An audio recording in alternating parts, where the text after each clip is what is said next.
Si X, hindi mo siya kaibigan. Hindi mo rin siya kaaway. Siya yung taong nakasama mo sa nakaraan na gumawa ng magandang alaala. Pero hindi na siya parte ng buhay mo sa ngayon kasi wala na kayong dalawa. Pwede siya yung dahilan kung bakit nasaktan ka ng sobra-sobra. Pero siya naman yung rason kung bakit marami ka natutunan sa pag-ibig.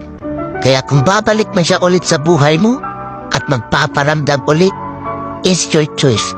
Kaya paano ka mabubuo ulit ang sarili mo kung tatanggapin mo yung tao na sumira ng pagkatao mo? Kaya lagi mong tatandaan, kaya lapis ang gamit ng mga bata para ipaalam sa kanila na ang mali ay pwede pang itama.